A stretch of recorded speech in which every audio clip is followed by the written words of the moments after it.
उच्च प्राथमिक स्तर के सामाजिक विज्ञान की कक्षा में लैंगिक भूमिका पर विद्यार्थियों की बातचीत को प्रोत्साहित करने के लिए सबसे उत्तम विधि निम्नलिखित में से कौन सी है?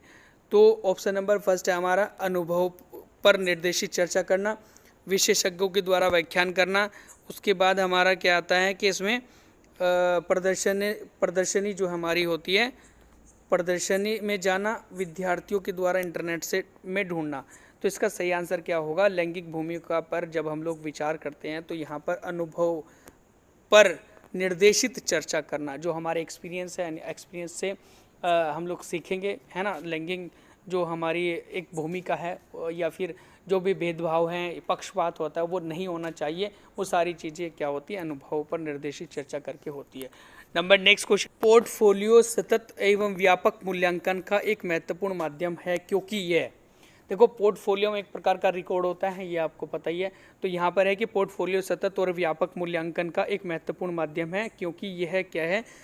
क्रियान्वित करना सरल हो जाता है इसके द्वारा, या फिर न्यूनतम सूचना प्रदान करता है। ये विद्यार्थियों में कौशलों के विकास को इंगित करता है, या फिर ये अनिवार्य है पोर्टफोलियो। तो इसका सही आंसर जाएगा option number first is the right answer.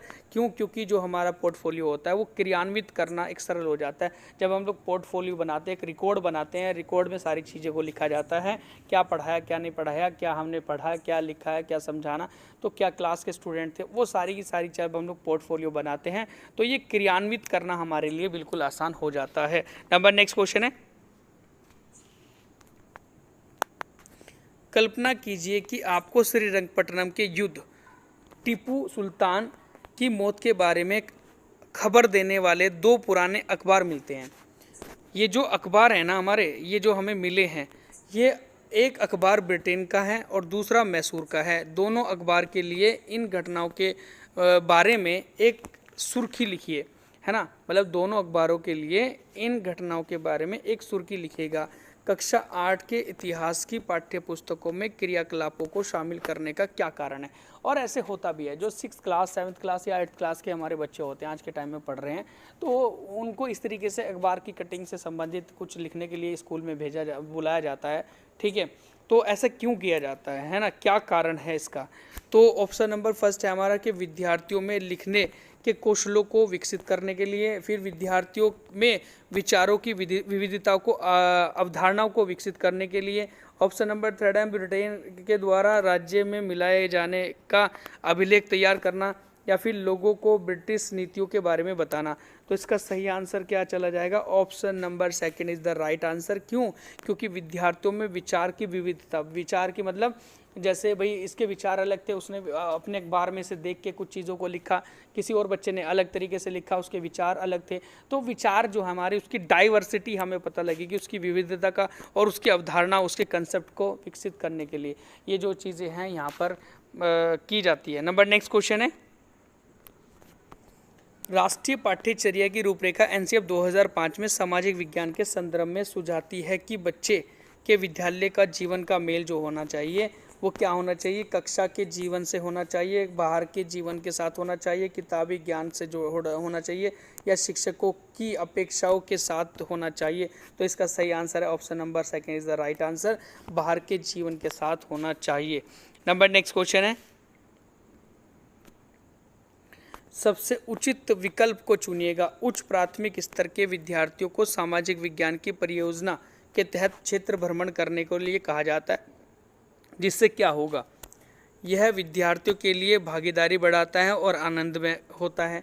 यह अवधारणा और विचारों के साथ वास्तविकताओं की तुलना करने में योग्य बनाता है।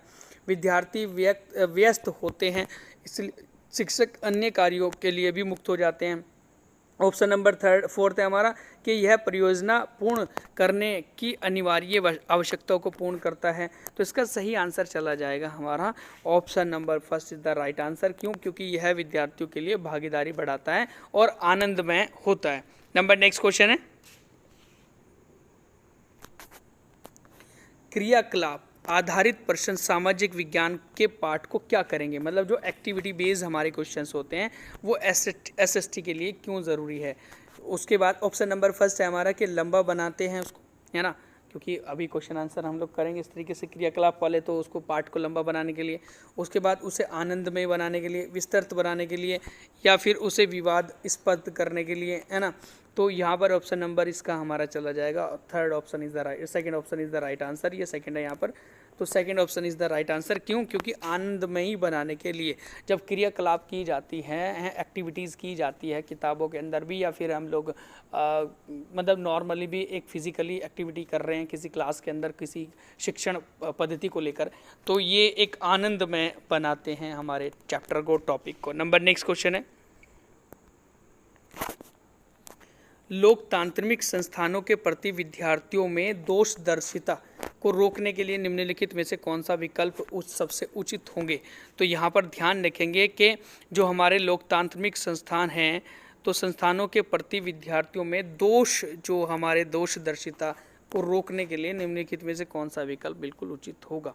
तो ऑप्शन नंबर फर्स्ट है इसका कि आदर्श प्रणालियों एवं सिद्धांतों पर बल देना, संस्थानों के बदलाव में अवधारणाओं को इंगित करना, असंभावना को इंगित करना, मतलब फिर सामाजिक विषमताओं की ये क्या है हमारा अपरिहार्यता पर बल देना, या फिर जागरूक जनता की भूमिका को इंगित करना। देखो, लोकतांत्रिक जो संस्थान के प्रति हमारे विद्यार्थी होते हैं, उनमें जो दोष दर्शित है, उनके अंदर जो दोष है, ठीक है, जैसे हमारे लोकतंत्र के को लेकर किसी के अंदर दोष है, तो उसके लिए ये क्वेश्चन पूछा गया है।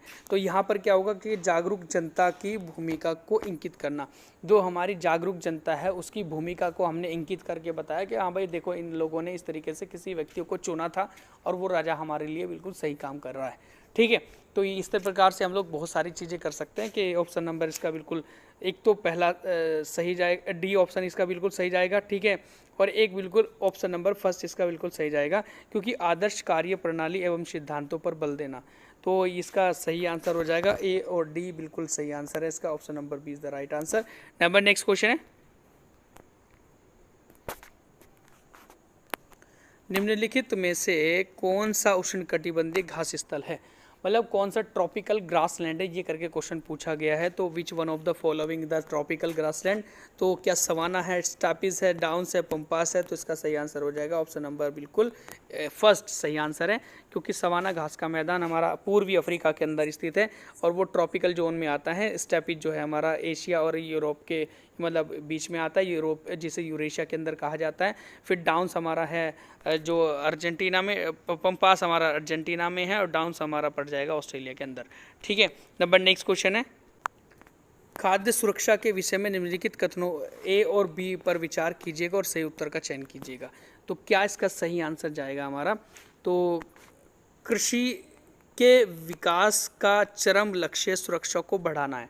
देखो, इसने कह दिया कि ये जो हमारी कृषि होती है, इस कृषि का विकास जो डेवलपमेंट है, उसका मेन उद्देश्य लक्ष्य जो है वो सुरक्षा को बढ़ाना है। तो क्या मतलब है भाई सुरक्षा से एग्रीकल्चर का। नंबर सेकंड ऑप्शन है हमारा कि खाद्य सुरक्षा से अभिप्राय है कि प्राकृतिक आपदाओं के दौरान जब खाद्य सामग्री की कमी होती है तब हमें सभी लोगों को खाद्य सामग्री उपलब्ध कराना होता है। तो ये इसका बिल्कुल सही आंसर चला जाएगा। तो इसमें ए ऑप्शन गलत है और बी ऑप्शन इज द बिल्कुल राइट आंसर है। तो option number fourth is the सही है, क्योंकि ए गलत है और बी इसमें सही है। नंबर नेक्स्ट क्वेश्चन है, निम्नलिखित में से किस एक को जीवाश्मी ईंधन नहीं माना जाता है, मतलब किसको फॉसिल फ्यूल नहीं माना जाता है या कहा जाता है। तो इसका सही आंसर क्या होगा। देखो, हमारे जब भी कभी जीवाश्म ईंधन पूछा जाए आपसे, तो उसके उदाहरण जो हैं हमारे जो लाखों करोड़ों वर्ष पुराने जो हमारे पेड़ पौधे थे, जीव जंतु थे, उनके अवशेषों से प्राप्त जो हमारा ईंधन बना है, वो एक तो हमारा पेट्रोल है, एक प्राकृतिक गैस है, एक कोयला है। तो इसका सही आंसर क्या होगा कि जो नहीं है जीवाश्म ईंधन, वो है जलाऊ लकड़ी, मतलब जो जलने वाली लकड़ी है, वो इसका सही आंसर नहीं है। मतलब सही आंसर है, क्योंकि इसमें जीवाश्म ईंधन नहीं पूछा हुआ, कौन सा नहीं था, तो वो ये नहीं है, है ना। तो पेट्रोल भी जीवाश्म ईंधन है, कोयला भी जीवाश्म ईंधन है और प्राकृतिक गैस भी। नंबर नेक्स्ट क्वेश्चन है, निम्नलिखित में से कौन सा केवल तटीय क्षेत्र अत्यधिक विनाश कर सकता है, मतलब जो हमारे कोस्टल एरिया होता है उस कोस्टल एरिया में सबसे ज़्यादा तबाही ला सकता है। तो इनमें से वो कौन सी चीज़ है? क्या वो सुनामी है, क्या वो ज्वार भाटा है, क्या वो ज्वालामुखी है, क्या वो भूकंप है? तो इसका सही आंसर क्या होगा भाई कि भूकंप हो जाएगा। देखो भूकंप तो हमारा स्थल में भी आ जाता है, मतलब पर्वत पठार में भी आ जाता है, वो तो कोस्टल का कोई मैटर नहीं है उसमें इतना। उसके अलावा ज्वालामुखी भी हमारी स्थल में भी आ सकती है, मतलब पर्वत पठार बीच में भी आ सकती है।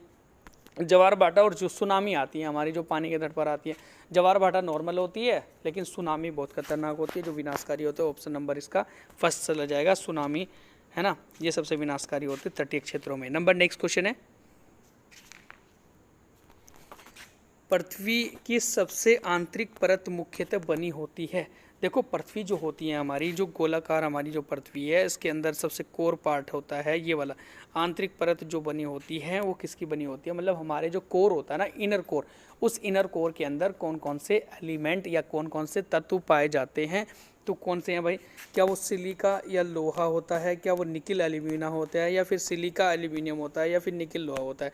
तो ये निफे होता है, निफे मतलब निकिल और प्लस फेरस। तो निकिल और फेरस कौन सा है इसमें ऑप्शन? तो निकिल और प्लस लोहा जो है उसी को हम लोग फेरस कहते हैं ना। तो निकिल और लोहा जो है इसका सही आंसर चला जाएगा हमारा। तो fourth option is the right answer. Number next question हम लोग देखें,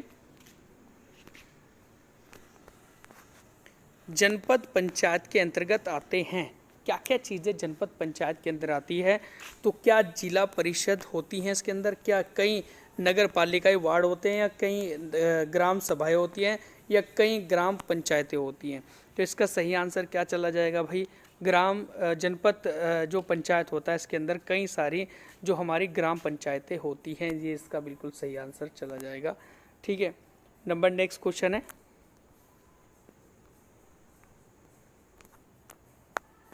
सामाजिक विज्ञापनों पर निम्नलिखित दो कथनों पर विचार कीजिएगा और सही उत्तर का चयन कीजिएगा। तो सामाजिक विज्ञापन में एक निम्नलिखित दो कथनों पर विचार कीजिएगा और सही उत्तर चुनिएगा इसमें से। तो भाई सामाजिक विज्ञापन वे विज्ञापन होते हैं जो समाज के लिए विस्तृत स्तर पर संदेश प्रसारण करते हैं। जी बिल्कुल सही है। फिर ऑप्शन नंबर सेकंड है हमारा कि सामाजिक विज्ञापन केवल सरकार राज्यों के द्वारा प्रस्तुत किए जाते हैं। जी नहीं, बिल्कुल गलत आंसर है तो, क्योंकि वहाँ पर ऐसे केवल जो हमारे सरकार और राज्य के द्वारा प्रस्तुत किए जाते हैं, इसका क्या मतलब है भाई? वो तो केंद्र के भी होंगे, राज्य के भी होंगे, हमारे डिस्ट्रिक्ट के भी होंगे, हर तरीके के चीज़ों को छापा जाता है या उनके द्वारा प्रस्तुत किया जाता है उसमें सारी चीज़ें। तो यहाँ पर ऑप्शन नंबर जो फर्स्ट है बिल्कुल राइट आंसर है कि जो हमारे सामाजिक विज्ञापन वो विज्ञापन होते हैं जो समाज के लिए विस्तृत स्तर पर संदेश का प्रसारण करते हैं। ओके, नंबर नेक्स्ट क्वेश्चन है, भारत का निम्नलिखित में से कौन सा राज्य कलमकारी चित्रकारी छापे के लिए लोकप्रिय है?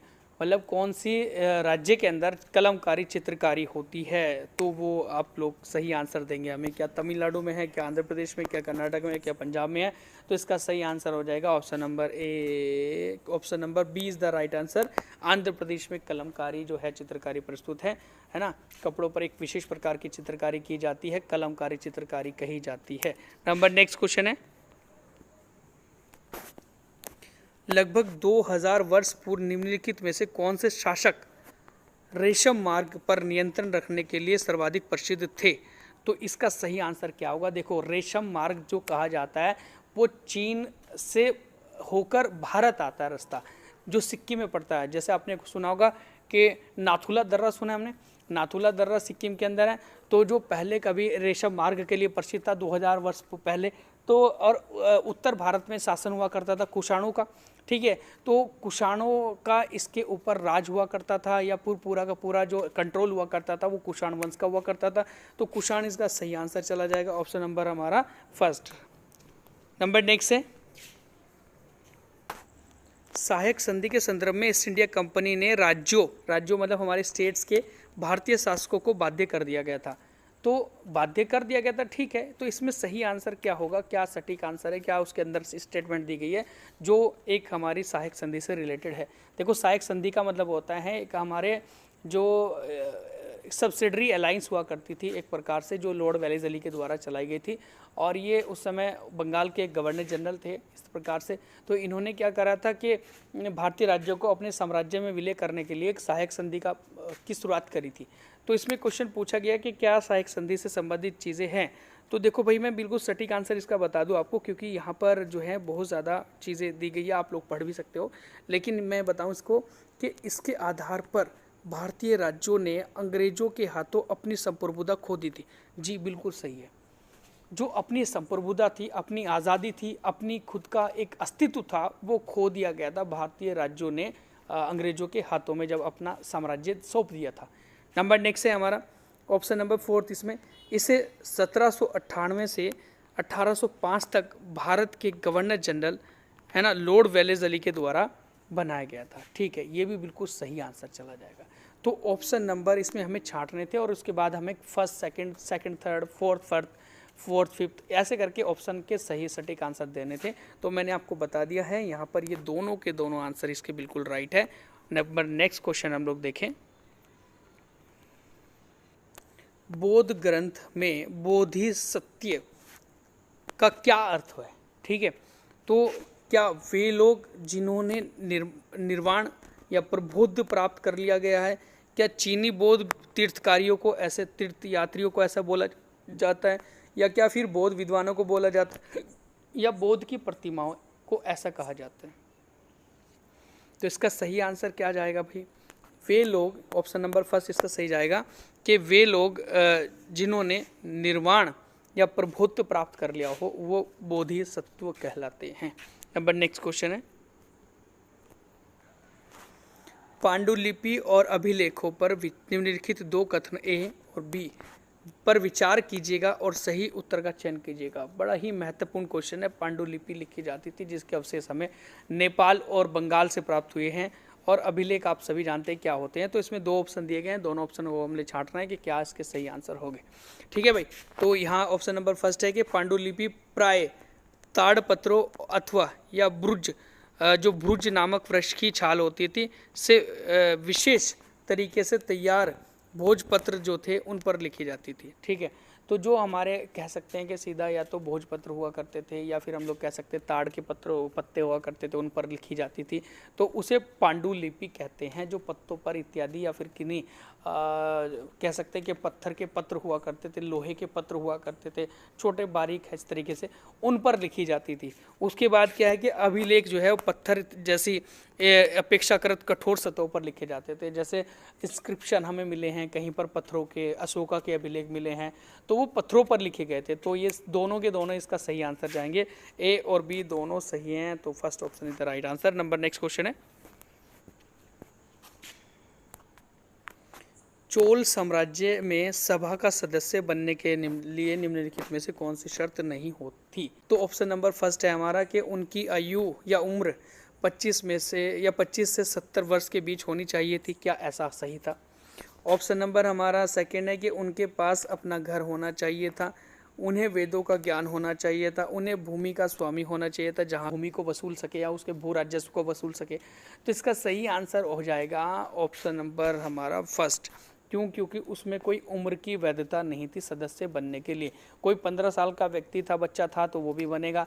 कोई 80 वर्ष का व्यक्ति था, बूढ़ा बुजुर्ग व्यक्ति था, वो भी क्या बनेगा, वो भी अध्यक्ष या सदस्य बन सकता था। तो इसमें क्या है कि सदस्य बनने के लिए ज़रूरी था उनके पास अपना घर भी होना चाहिए था, वेदों का ज्ञान भी होना चाहिए था, या कोई उनके पास भूमि भी होनी चाहिए थी। ठीक है, तो ये नंबर नेक्स्ट क्वेश्चन हम लोग देखें, दिल्ली के सुल्तानों के शासनकाल में निम्नलिखित में से कौन सी एक प्रशासनिक भाषा थी? जो दिल्ली सल्तनत चला करता था उसमें एक एडमिनिस्ट्रेटिव जो लैंग्वेज हुआ करती थी, उनकी भाषा थी, वो कौन सी थी? फारसी थी, अरबी थी, हिंदी थी, उर्दू थी।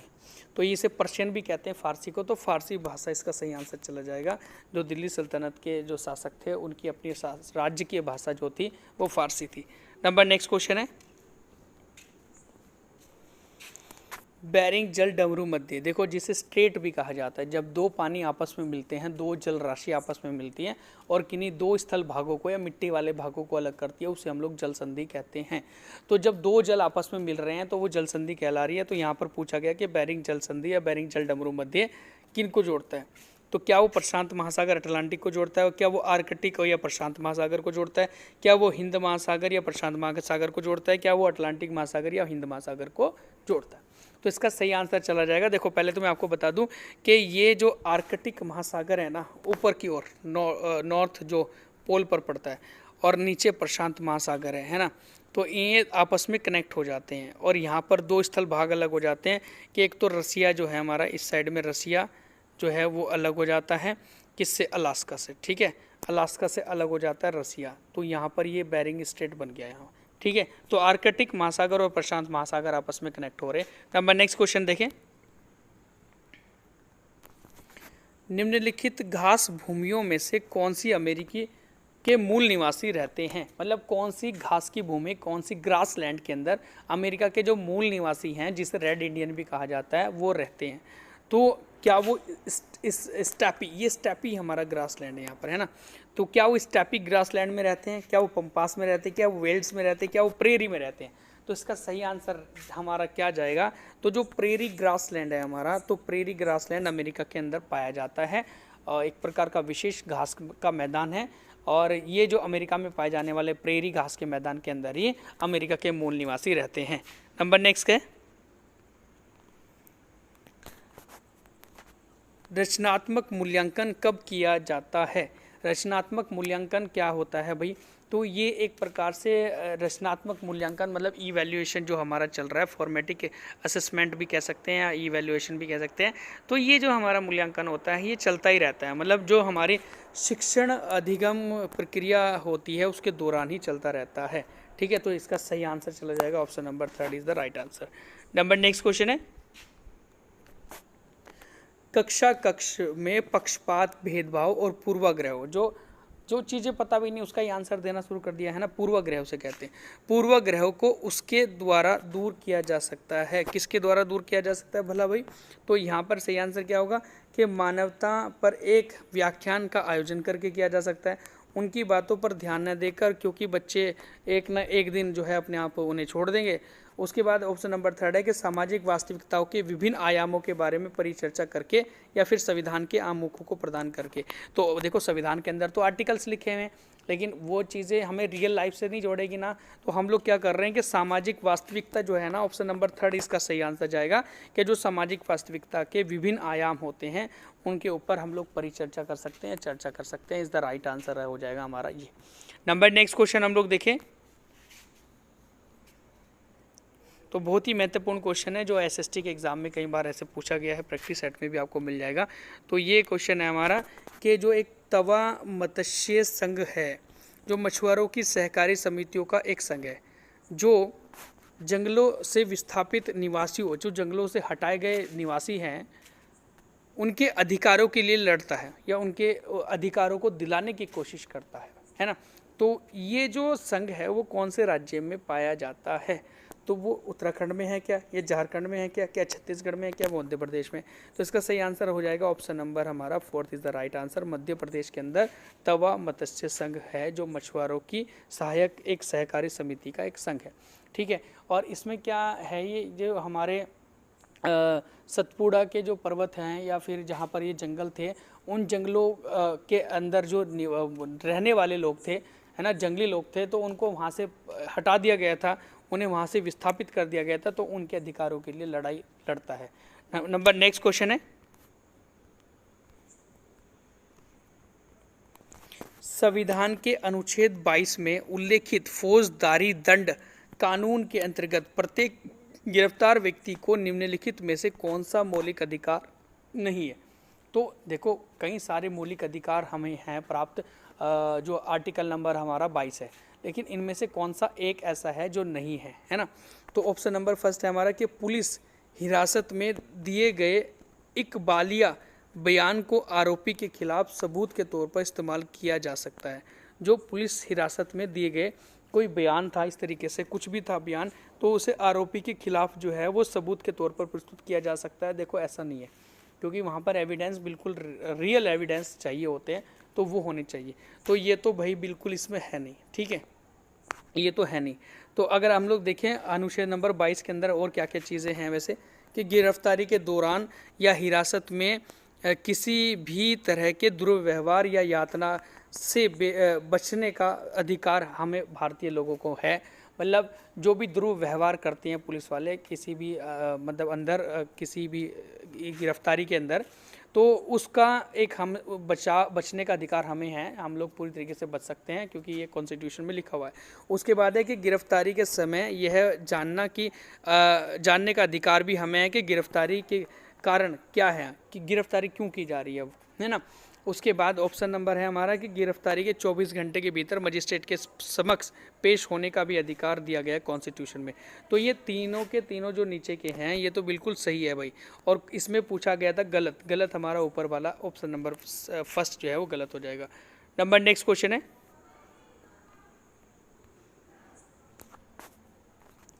संविधान सभा के सदस्य कौन होते हैं? क्या वो लोगों के द्वारा चुने जाते हैं, क्या वो राज्यपाल द्वारा नियुक्त किए जाते हैं, क्या वो प्रधानमंत्री के द्वारा नियुक्त किए जाते हैं, क्या वो मुख्यमंत्री के द्वारा नियुक्त किए जाते हैं?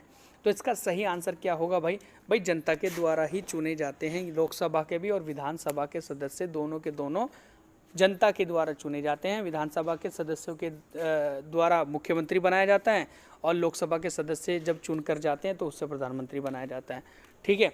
दोनों के इलेक्शन डायरेक्ट होते हैं, प्रत्यक्ष होते हैं। नंबर नेक्स्ट क्वेश्चन है,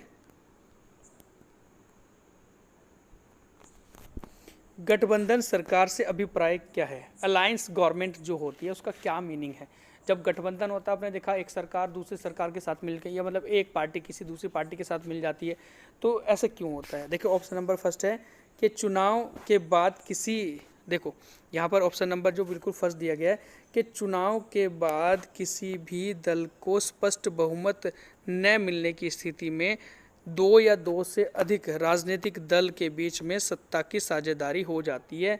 तो ये बिल्कुल बिल्कुल सही आंसर है, क्योंकि यहाँ पर क्या हो जाता है कि जब इलेक्शन हुआ था, एक को कम वोट मिली है, किसी पार्टी को ज़्यादा वोट मिल गई है, वो पार्टी अपनी सरकार बनाना चाहता है। लेकिन अगर हमारे साथ में कोई छोटी छोटी पार्टी आकर मिल जाती है, तो अगर हमारी उस बड़ी वाली पार्टी से ज़्यादा वोट हो जाएगी तो हम लोग विजय हो जाएंगे, तो इसलिए गठबंधन बनाया जाता है। नंबर नेक्स्ट क्वेश्चन है, कक्षा जो हमारा 8th है, मतलब 8वीं क्लास के विद्यार्थी को मानव संसाधन मतलब जो ह्यूमन रिसोर्सेज हैं के अध्यापन के समय आप विद्यार्थियों में से किस मुख्य संदेश को विकसित करना चाहेंगे? तो ऑप्शन नंबर फर्स्ट है संसाधन के रूप में लोगों का महत्व क्या है। फिर ऑप्शन नंबर सेकंड है हमारा कि मानव द्वारा संसाधनों का उपयोग। फिर ऑप्शन नंबर थर्ड है जनसंख्या का वितरण। ऑप्शन नंबर 4 है भौतिक संसाधनों का महत्व। तो इसका सही आंसर हो जाएगा option number second is the right answer. क्यों? क्योंकि इसमें मानव के द्वारा संसाधनों का उपयोग बताया गया है। तो ये मानव संसाधन के अध्यापन के लिए सबसे एक महत्वपूर्ण तरीका है, किस तरीके से मानव अपना रिसोर्स या संसाधनों को यूज़ कर रहा है, क्या कितने बचे हुए हैं, कितने रह रहे हैं, कौन से ज़्यादा मात्रा में पाया जाता है संसाधन, वो सारी बातें हमें पता लग जाती है उस टाइम पर। नंबर नेक्स्ट क्वेश्चन है, भारतीय संसद के बारे में निम्नलिखित में से कौन सा कथन सत्य नहीं है? कौन सा कथन जो है स्टेटमेंट बिल्कुल राइट नहीं है, ट्रू नहीं है? तो हम लोग देखें ऑप्शन नंबर फर्स्ट है कि वित्त से संबंधित मामलों में संसद की मंजूरी सरकार के लिए महत्वपूर्ण नहीं है। देखो ऐसा नहीं है, ठीक है भाई। अगर वित्त कार्य चल रहे हैं भारत के अंदर, फाइनेंस से रिलेटेड कोई वर्क चल रहे हैं, कोई पैसा लगाया जा रहा है, कोई कहीं से हम लोग लोन ले रहे हैं, तो इत्यादि जो है हम संसद के बीच में संपर्क करेंगे या फिर उससे सहमति जताएंगे, है ना, उसके ऊपर चर्चा होगी संसद में। तो ऐसा नहीं है कि उस पर चर्चा नहीं होगी, तो ये बिल्कुल गलत हो जाएगा भाई। देखो यहाँ पर है ना, पहला ये बिल्कुल नहीं। तो जब संसद जो होती है सत्र चल रहा होता है तो उसमें सबसे अधिक प्रश्नकाल, सबसे पहले प्रश्नकाल आता है। जी ये तो बिल्कुल सही आंसर है। ऑप्शन नंबर हमारा थर्ड है कि भारतीय संसद के 3 अंग होते हैं, राष्ट्रपति, राज्यसभा और लोकसभा। ये भी सही है। हमारी व्यवस्था में संसद के पास महत्वपूर्ण शक्तियाँ होती है क्योंकि यह जनता का प्रतिनिधि करती है। जी ये भी सही है। तो तीनों के तीनों नीचे वाले जो है हमारे बिल्कुल राइट हैं और ऊपर वाला जो है वो बिल्कुल गलत है। नंबर नेक्स्ट क्वेश्चन है, मान लीजिए कि सामाजिक विज्ञान की प्रस्तावित पाठ्य पुस्तक के विद्यार्थियों के लिए कठिन है। मान लीजिए कि एसएसटी की जो पुस्तक है वो विद्यार्थियों के लिए कठिन है, बहुत ज़्यादा कठिन है, मतलब है ना, डिफ़िकल्ट है। तो आप क्या करेंगे उसको इजी बनाने के लिए? ऑप्शन नंबर फर्स्ट है कि विभिन्न प्रकार के पूरक सामग्रियों का प्रदान करेंगे। ठीक है, पूरक सामग्री होती है जो सहायक सामग्री होती है। ठीक है, उसके बाद प्रत्येक पाठ का संक्षिप्त विवरण लिखवाएंगे। ऑप्शन नंबर थर्ड है कि उत्तर जो प्रश्न है उसकी तकनीक का प्रयोग करेंगे। ऑप्शन नंबर फोर्थ है कि रटकर सीखने को प्रोत्साहित करेंगे या फिर उस पर बल देंगे।